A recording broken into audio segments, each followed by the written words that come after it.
Hello. Welcome to all of you. तो आपका स्वागत है विवेक जॉब यूट्यूब चैनल के ऊपर। और आज हम देखने वाले हैं एक न्यू वैकेंसी का नोटिफिकेशन। ठीक है, जो आ चुका है हमारे सामने। ये वैकेंसी है bank, Punjab and Sind bank की। ओके। ये अप्रेंटिस पोस्ट के एंगेजमेंट के लिए निकाली गई है। तो सबसे पहले आप ध्यान दीजिएगा यहाँ पर कि पंजाब एंड सिंध बैंक के अंदर अप्रेंटिस जो पोस्ट है, ठीक है, उसके अंदर ये उसके लिए अप्लाई कर सकते हैं इस पोस्ट के लिए। ठीक है, अप्रेंटिस के लिए। तो कुछ बातें आपको ध्यान रखनी है इस पोस्ट के रिगार्डिंग कि क्या क्या इसमें क्वालिफिकेशन है, क्या चीज़ चाहिए आपको, क्या इसकी डेट रहेगी फॉर्म फिल करने की। ये सारी बातें आज हम करेंगे इसके अंदर। लेकिन अगर आप इस चैनल पे न्यू हैं तो इस चैनल को सब्सक्राइब कर लीजिए, बिकॉज जो भी नोटिफिकेशन है उसके रिलेटेड जो भी इंफॉर्मेशन होगी वो यहाँ पे आपको मिल जाएगी। और अपने दोस्तों के साथ भी शेयर कीजिए इस वीडियो को, अपने फ्रेंड्स के साथ भी क्या कीजिए, इस वीडियो को शेयर कीजिए। ठीक है, ताकि वो भी नई जानकारी को यहाँ पे आप हमारे सामने देख पाए। चलिए बढ़ते हैं आगे नेक्स्ट क्वेश्चन की तरफ। सॉरी, नेक्स्ट आगे देखते हैं हम लोग। चलिए।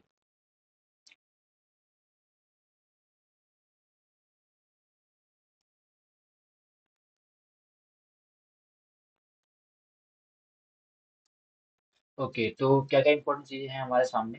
तो फर्स्ट ऑफ ऑल, ये apprenticeship.india.gov.in, ठीक है, या फिर यहाँ पर nets.education.in पर जाकर आप इस अप्रेंटिस कोर्स के लिए अप्लाई कर सकते हैं। ठीक है, 16/10 से 2024, 16/10/2024 जो है फॉर्म, ऑनलाइन फॉर्म स्टार्ट होने की डेट हो जाएगी। और जो लास्ट डेट है, ठीक है, ऑनलाइन एप्लीकेशन की, वो 31/10 यानी 31 अक्टूबर 2024 रहेगी। इस बात को ध्यान रखना है। तो उससे पहले पहले जो भी कैंडिडेट्स अपने आप को इसके लिए सुटेबल चाहते हैं, सुटेबल मानते हैं, वो इस फॉर्म को फिल कर सकते हैं। ठीक है। चलिए, अब एक चीज़ और, ये मैंने आपको डेट बता दी कि इसकी लास्ट डेट क्या है, स्टार्टिंग डेट क्या है इसकी। अब हम देखते हैं इसके आगे कि और क्या क्या इन्फॉर्मेशन हमको गिवन है। तो देखिए, वैकेंसी की बात कर लेते हैं यहाँ पर हमारे सामने। तो देखिए कि दिल्ली और पंजाब में जो है वैकेंसीज रहेगी, जो ट्रेनिंग वैकेंसीज रहेगी यहाँ पर रहेगी। तो 30 वैकेंसी दिल्ली की है और 70 जो वैकेंसी है वो पंजाब से रिलेटेड है। ये टोटल 100 वैकेंसी हमारे पास है। उसमें से आप देखेंगे कि अलग अलग जो कैटेगरी है उसमें अलग अलग पोस्ट हैं। जैसे एससी में 4 हैं, दिल्ली में 20 हैं, पंजाब में टोटल 24 पोस्ट हैं। तो अलग अलग जगह अलग अलग पोस्टें रहेंगी। तो आप यहाँ से इसका स्क्रीनशॉट ले सकते हैं या फिर देख सकते हैं इजीली कि कौन सी पोस्ट कहाँ पर है। ये नोटिफिकेशन आपको इजीली वेबसाइट पे मिल जाएगा, तो वहाँ जाके आप वो नोटिफिकेशन को इजीली क्या कर सकते हैं, चेक कर सकते हैं। ओके। चलिए, नेक्स्ट यहाँ पर डिस्ट्रिक्ट वाइज वैकेंसी भी हमारे सामने दी हुई है कि किस डिस्ट्रिक्ट में कितनी वैकेंसी है। जैसे आप देखिए, गुरदासपुर के अंदर 12 वैकेंसीज हैं। ओके। फरीदकोट के अंदर 7 वैकेंसी है, बठिंडा के अंदर 6 वैकेंसी है। तो मोहाली के अंदर 2 वैकेंसीज हैं। तो इस पोस्ट के अंदर आपको जो पोस्ट वाइज वैकेंसी है वो भी आपको मिल जाएगी इजीली कि किस स्टेट में, किस डिस्ट्रिक्ट में कितनी कितनी वैकेंसी हम लोगों को दी हुई है। ठीक है। नेक्स्ट चीज हम देखेंगे यहाँ पर कि इसके साथ साथ क्या क्या चीज़ और हमारे लिए काम की है। एक ये इंफॉर्मेशन हमारे सामने आ रखी है, यहाँ पे दी हुई है कि एक कोई भी कैंडिडेट है, ठीक है, वो एक ही स्टेट के लिए और एक ही डिस्ट्रिक्ट के लिए फॉर्म फिल कर सकता है। उससे ज़्यादा आपको फॉर्म फिल नहीं करने हैं। ठीक है। अगर आप मल्टीपल एप्लीकेशन फिल करते हैं, ठीक है, अगर आप मल्टीपल एप्लीकेशन फिल करते हैं, ठीक है, तो यहाँ पे क्या लिखा है देखिए, in case of multiple application only the latest valid completed application will be retained and the application fee intimated charges paid for the other multiple registration will be sent fortified। यानी जो लास्ट में आप form भरेंगे, जो latest में जो form भरेंगे, वही आपका एप्लीकेशन माना जाएगा। बाकी आपकी सारी फीस और फॉर्म वगैरह फोर्टिफाइड डिल वगैरह हो जाएंगे। तो ये बात आपको ध्यान देनी है। ये इंपॉर्टेंट चीज़ है कि आपको एक ही स्टेट और एक ही डिस्ट्रिक्ट के लिए अप्लाई करना है। आप ऐसे नहीं कि दो तीन डिस्ट्रिक्ट में अप्लाई करें, ऐसा नहीं करना है आप लोगों को। ओके। नेक्स्ट, और क्या चीज़ें यहाँ पर एलिजिबिलिटी क्राइटेरिया क्या है हमारे सामने। तो एलिजिबिलिटी क्राइटेरिया देखिए कि जो सिटीजनशिप है, ठीक है, वो आप सिटीजन ऑफ इंडिया होना चाहिए आपके सामने। आप सिटीजन ऑफ नेपाल भी हो सकती है, आपके साथ भूटान भी हो सकती है, तिब्बतन रेफ्यूजी भी हो सकते हैं। तो ये सारी सिटीजनशिप भी यहाँ पर दी हुई है। तो अकॉर्डिंग टू द कॉन्स्टिट्यूशन, तो आप यहाँ से देख सकते हैं कि सिटीजनशिप क्या क्या होनी चाहिए हमारे पास इजीली। तो मैंने आपको बता दी जो मेन मेन थी, जो पाकिस्तान से माइग्रेट हुए हैं उनके लिए भी यहाँ पर फॉर्म फिल करने के लिए चांस है। नेक्स्ट बात करते हैं हम लोग यहाँ पर एज लिमिट की कि एज लिमिट क्या रहेगी। तो एज जो लिमिट है वो मापन है एज का कि एज कब से कैलकुलेट करेंगे। तो 1/10/2024, ओके, 1/10/2024 जो है वहां से डेट की जो कट ऑफ डेट मानी जाएगी, तो एज जो है वो मिनिमम होनी चाहिए 20 ईयर्स और मैक्सिमम होनी चाहिए 28 ईयर्स। यानी 20 से 28 एज के बीच में आप अगर हैं और इंटरेस्टेड हैं इस फॉर्म को फिल करने के लिए, तो आप अप्रेंटिस जॉब के लिए या अप्रेंटिसशिप ट्रेनिंग के लिए अप्लाई कर सकते हैं आप। ठीक है। और जो इसके साथ साथ जो एजुकेशन क्वालिफिकेशन है वो क्या है कि आपके पास रेगुलर ग्रेजुएशन होनी चाहिए, किसी भी डिसिप्लिन में आप रेगुलर ग्रेजुएशन होनी चाहिए। और उसके साथ साथ आपको लोकल लैंग्वेज भी आनी चाहिए, आपको रीडिंग, राइटिंग और स्पीकिंग या अंडरस्टैंडिंग स्टेट की यूटी की आपको कंफर्टेबल होनी चाहिए। उसी के साथ साथ आपको 10th, 8th, 12th और ग्रेजुएशन लेवल की जो मार्कशीट्स हैं, सर्टिफिकेट है, वो आपको वहाँ पर प्रूव करने पड़ेंगे लोकल लैंग्वेज से रिलेटेड। यानी जिस स्टेट में आप हैं तो उस स्टेट में उस स्टेट का लैंग्वेज टेस्ट होता होगा, तो वो लोकल लैंग्वेज के अंदर आपको वो सर्टिफिकेट एविडेंस के रूप में देना पड़ेगा यहाँ पर, कि लोकल लैंग्वेज के अंदर आपने क्या है, आपने स्टडी की हुई है। उसके बाद अगर कोई कैंडिडेट जो है वो पोस्ट ग्रेजुएट है, तो वो उस पोस्ट के लिए एलिजिबल नहीं है, तो आपको जो पोस्ट ग्रेजुएट है उनको अप्रेंटिस अप्रेंटिस ट्रेनिंग के लिए इस फॉर्म को अप्लाई नहीं करना, ओनली ग्रेजुएशन कैंडिडेट आप अप्लाई कर सकते हैं। उसी के साथ साथ जो स्टूडेंट्स हैं जिनके पास 1 ईयर या उससे ज़्यादा एक्सपीरियंस हैं, वो भी इस पोस्ट के लिए अप्लाई नहीं करें। ठीक है, इस बात का ध्यान रखिए आप। एक चीज़ और कि candidates should not have completed 5 years after passing qualifying examination. उसके बाद अगर आपने ग्रेजुएशन कर ली है, तो ग्रेजुएशन करने के बाद आपने 5 साल कंप्लीट नहीं कर लिए, यानी ग्रेजुएशन करने के बाद 5 साल के अंदर अंदर वाले कैंडिडेट्स इस पोस्ट को अप्लाई कर सकते हैं। और 31/10/2024 तक इस एजुकेशन क्वालिफिकेशन को हम एक लिमिट रख दी कि 31/10/2024 तक ये क्वालिफिकेशन आपके पास होनी चाहिए। ओके, तो ये बातें यहाँ पर दी हुई है हमारे सामने। नेक्स्ट इंपॉर्टेंट चीज क्या है हम देखेंगे यहाँ पर। तो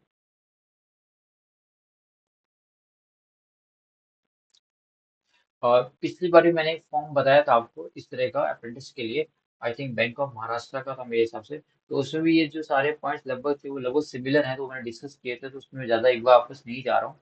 ठीक है। जैसा कि परसेंटेज में आपको परसेंटेज बेस आपका जो सिलेक्शन क्राइटेरिया होता है वो परसेंटेज जो है वो एग्जैक्ट भरने जो वहाँ पर दिए होंगे।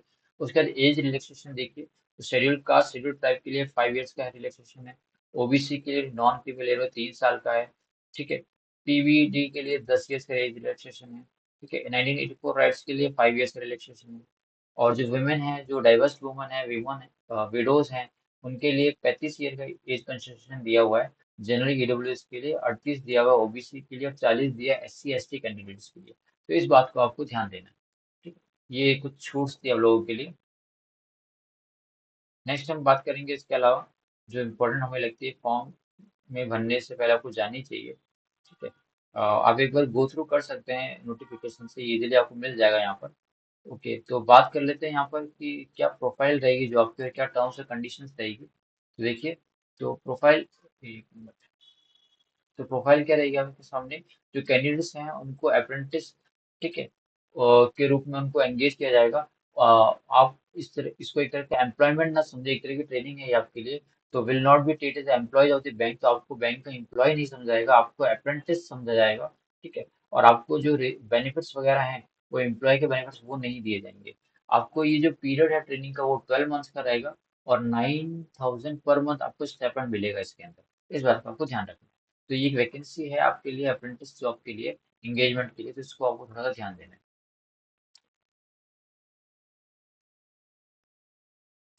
नेक्स्ट चर्चा करते हैं हम लोग यहाँ पर। कुछ रूल्स हैं, कुछ कंडीशंस हैं। वो ये कि आपको कोई भी डेली अलाउंसेस या फिर कन्वीनियंस नहीं दिया जाएगा, या ट्रैवल अलाउंस वगैरह आपको अ, नहीं पे किया जाएगा। नो डेली अलाउंसेस और travelling allowances will pay to the employ, आपको पे नहीं किया जाएगा। जो ट्रेनिंग है, डेली आवर ट्रेनिंग है, वो 10 से 5 की रहेगी। ठीक है। उसके अलावा आपको कई बार required to allow to work overtime, आपको ओवर टाइम वर्क भी करना पड़ सकता है। उसके बाद जो लीव के अंदर कंडीशंस आपके साथ ये दी हुई है कि apprentice shall be credited 1 casual leave, 1 CL मिलेगी आपको हर महीने की एक। ठीक है। और इसके अलावा कोई भी लीव आपको परमिसिबल नहीं, कोई लीव नहीं मिलेगी इसके अलावा। यानी कहने का मतलब ये है कि आपको सिर्फ 4 सीएल मिलेगी एट ए टाइम, एक टाइम में आपको 4 सीएल मिलेगी। और उसके बाद ये एक टाइम बाद ये जो कॉन्ट्रैक्ट होगा या टर्मिनेशन होगा, उसके बाद ये ऑटोमेटिकली क्या हो जाएगी, एडजस्ट हो जाएगी, खत्म हो जाएगी, ध्यान रखिएगा। ये लगभग रूल रहता है हर जगह। उसके बाद हॉलीडेज की बात करें, तो अप्रेंटिस के लिए जो जो भी हॉलीडेज होंगे बैंक के अंदर वो भी आपको मिलेंगे।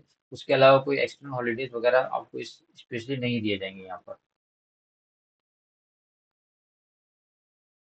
नेक्स्ट सिलेक्शन प्रोसेस क्या रहेगा, देखिए ये थोड़ा सा इंपॉर्टेंट है हमारे लिए कि जो फाइनल सिलेक्शन रहेगा वो आपके एलिजिबिलिटी पे रहेगा। ठीक है, जो आप फॉर्म में फिल करेंगे और जो मेरिट है आपकी 10+2 के अंदर, वो उस मेरिट के अकॉर्डिंग आपको क्या दिया जाएगा, आपको जो सिलेक्शन है वो दिया जाएगा। आप जिस स्टेट में रहते हैं उस स्टेट के अंदर आपको क्या करना पड़ेगा, तो दे उनके स्टेट और डिस्ट्रिक्ट के अंदर एप्लीकेशन फॉर्म के साथ फिल करना पड़ेगा। उसके बाद मेरिट लिस्ट जो है वो स्टेट वाइज निकलेगी, डिस्ट्रिक्ट वाइज निकलेगी और कैटेगरी वाइज निकलेगी। जो भी कैंडिडेट्स हैं मिनिमम एलिजिबिलिटी क्राइटेरिया है, उनको 10+2 मार्क्स में डिसेंडिंग ऑर्डर में रखा जाएगा, कैटेगरी के अकॉर्डिंग, स्टेट के अकॉर्डिंग और डिस्ट्रिक्ट के अकॉर्डिंग। अगर किसी कैंडिडेट ने मतलब एक से दो ज़्यादा कैंडिडेट्स हैं उनके सेम मार्क्स हैं मेरिट लिस्ट के अंदर, ठीक है, तो उनकी एज के अकॉर्डिंग उनको क्या किया जाएगा, कैटेगराइज किया जाएगा। ये बात आपको ध्यान देनी है यहाँ पर। ये थोड़ी सी इंपॉर्टेंट चीज़ थी कि 10+2 के मार्क्स के बेसिस पे आपको क्या दिया जाएगा, फाइनल सिलेक्शन दिया जाएगा। ये इंपॉर्टेंट चीज़ यहाँ पर लिखी हुई है। और कुछ बातें हमारे सामने यहाँ पर देखते हैं फॉर्म देखने के लिए कि कि ये जो कॉन्ट्रैक्ट है ये कैसे टर्मिनेट होगा, कैसे खत्म होगा। तो जो कॉन्ट्रैक्ट है वो अपने आप ये 12 मंथ के अकॉर्डिंग या 12 मंथ के बाद ये क्या हो जाएगा, एक्सपायर हो जाएगा। तो उसके आप क्लेम नहीं कर सकते कि मैं जॉब हूँ मैं करूँगा, वो चीज़ नहीं होगी। ठीक है, अगर आप एनपीए नॉन परफॉर्मिंग अप्रेंटिस रहेगा, ठीक है, तो आपको 7 डेज का नोटिस दिया जाएगा उसके रेस्पॉन्स में। और अगर आप satisfaction of response will be under consideration by concern general manager. ठीक है, और आपको एक फिर वहाँ पे रेस्पॉन्स वगैरह मिलेगा कि अगर आप नॉन परफॉर्मिंग परफॉर्म नहीं कर पा रहे अच्छे से, तो आपको 7 डे नोटिस दिया जाएगा कि आप जस्टिफाई कीजिए, कि रिस्पॉन्स दीजिए कि भाई क्यों नहीं हो पा रहा है, कुछ एक्सक्यूज वगैरह जो भी रहेगा वो चीज़ आपको दी जाएगी। अगर आप क्या करते हैं, इस कॉन्ट्रैक्ट को फिनिश करना चाहते हैं 1 साल के पहले, 12 के पहले, तो आपको बैंक को 15 डे का 15 डे का नोटिस देना पड़ेगा। इस बात को आपको ध्यान देना है, आप डायरेक्टली नहीं छोड़ सकते बैंक के लिए। चलिए, उसके बाद नेक्स्ट और चीज़ क्या है यहाँ पर हमारे सामने।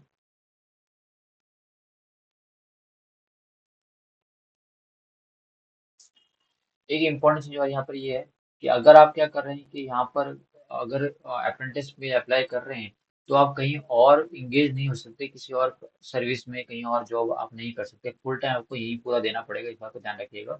आप कहीं पे और नहीं जा सकते।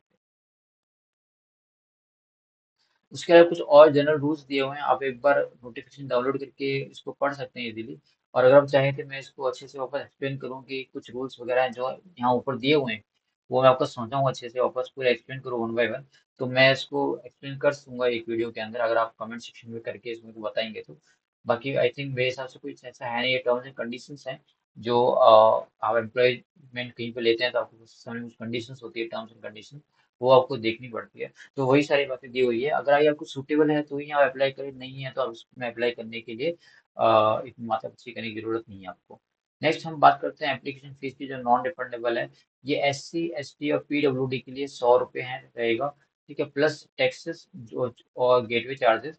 और जनरल EWS OBC के लिए 200 रुपये रहेगा, प्लस टैक्सेस और प्लस जनरल चार्जेस। ओके, इसी के साथ साथ आप अप्लाई करने के लिए मैंने आपको बताया कि punjab&sind bank.coi.in पे आप अप्लाई कर सकते हैं, वहाँ पर जाके इसलिए ये वेबसाइट है आपकी। तो आई थिंक जो इम्पोर्टेंट पॉइंट्स है सारे मैंने डिस्कवर कर लिए हैं यहाँ पर कि कौन कौन से पॉइंट इम्पोर्टेंट है हमारे सामने। तो याद रखिएगा लास्ट डेट इसकी 31 अक्टूबर है, तो 31 अक्टूबर से पहले पहले आप इस फॉर्म को भर फिल कर दीजिए, अगर आप इस अप्रेंटिस पोस्ट के लिए अप्लाई करना चाहते हैं। और जाने से पहले अगर आपने चैनल को सब्सक्राइब नहीं किया तो सब्सक्राइब कर दीजिए, बिकॉज जो भी लेटेस्ट वैकेंसी आती है उसका एक PDF नोटिफिकेशन का मैं बना के डालता हूँ। और इस एग्ज़ाम की या हम जो फर्स्ट गेट है, सेकंड गेट मैथमेटिक्स की एग्ज़ाम की तैयारी है, वो अपने दूसरे चैनल पे चल रही है अभी वहाँ पे। तो जो भी स्टूडेंट्स इस चैनल पे इसको वीडियो को देख रहे हैं और चाहते हैं कि वो अगर टीचर की तैयारी कर रहे हैं मैथमेटिक्स के अंदर, तो वो उस लिंक पे जाके या फिर वेबसाइट पे जाके इजीली आप क्या कर सकते हैं, सर्च कर सकते हैं। चलिए, thank you, have a nice day. मिलते हैं नेक्स्ट वीडियो के अंदर।